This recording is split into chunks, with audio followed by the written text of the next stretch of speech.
Et salut groupe, en ce mercredi 27 mai, je commence par un mot, le mot buse. Buse, c'est un nom féminin, buse. Qu'est-ce qu'une buse? Une buse, ben, c'est un oiseau. C'est un oiseau de proie, c'est un gros oiseau. Ça ressemble à un aigle, un faucon. C'est un peu entre les deux. Ça a des grandes ailes pour planer. Puis ça mange des lapins, des écureuils et des rongeurs.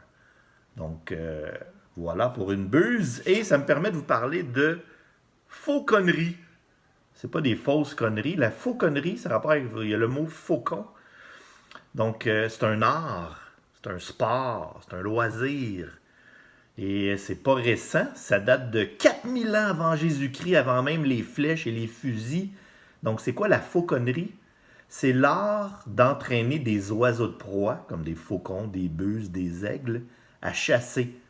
Donc, le fauconnier ou la fauconnière va entraîner l'oiseau à chasser des proies en particulier.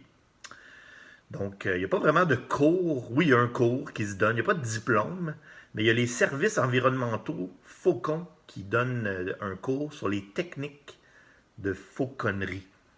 Ça me permet de vous parler d'une jeune fille, justement, qui s'appelle Joanie. Donc, Joanie, c'est quoi son nom de famille? Lamoureux, Joanie Lamoureux. Donc, c'est une jeune fille qui a commencé à travailler au parc Safari à l'âge de 15 ans. Et donc, comme travail étudiant. Et elle a poursuivi son travail au parc Safari. Et maintenant, elle est directrice adjointe de la zoologie et fauconnière. Donc, elle est passée maître dans l'art d'entraîner des oiseaux de proie comme des buses. Et ce qu'elle nous explique dans une petite vidéo que j'ai mis en lien sur Teams, vous irez voir ça, c'est que la buse, sa proie préférée, ce qu'elle aime le mieux manger là, pour souper, c'est des écureuils. Oui, elle aime les écureuils. Mais, bizarrement, il y a une loi au Québec qui interdit les buses de manger les écureuils. Je savais pas qu'il y avait des lois pour les oiseaux. Il y a des lois pour les humains, mais il semblerait qu'il y a des lois même pour les oiseaux. Donc, Joanie, puis d'autres fauconniers, tentent de convaincre le gouvernement de laisser les buses pouvoir manger les écureuils gris. Donc, pour l'instant, ils doivent chasser des lapins, d'autres rongeurs, mais pas d'écureuils. Mais la buse aime ça, les écureuils. Mais bon, en Ontario, c'est permis, mais pas au Québec.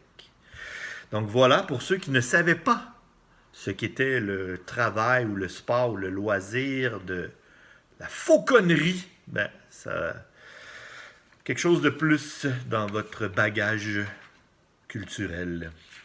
Maintenant, je vous parle d'une question, peut-être qu'on va vous poser au cégep dans votre cours de philo. Je vous rappelle que les cours de philo, c'est des cours où on réfléchit à des grandes questions. Et la question, c'est l'espoir.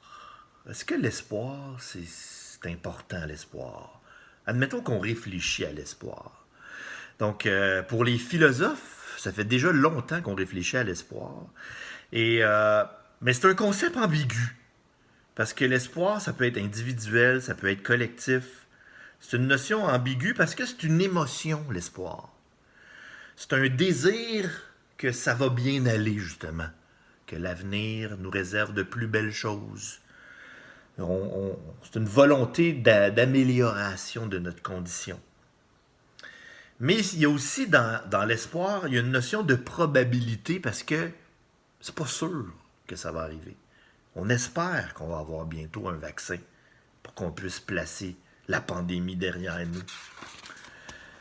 Mais dans le monde de la philosophie, il y a les anti-espoirs. Il y a des philosophes qui sont très critiques par rapport à l'espoir. Eux, ils disent que espérer, c'est attendre quelque chose pour rien.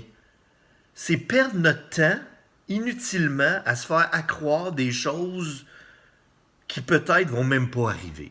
Donc, il y a un groupe de philosophes qui pensent comme ça. Mais il y en a d'autres qui pensent complètement le contraire, qui disent que l'espoir dans la vie, C'est important d'avoir de l'espoir. C'est même une nécessité pour l'humain. Parce que selon eux, c'est pas seulement quelque chose qu'on attend, mais ça implique aussi des actions. Donc quand on pense que tout n'est pas perdu, puis qu'on a espoir à un monde meilleur, ben ça va impliquer aussi qu'on va poser des gestes dans le but d'atteindre ce monde meilleur. Donc on peut agir individuellement, mais aussi pour le bien collectif. Comme maintenant, en gardant nos distances avec les autres, en portant notre masque en public.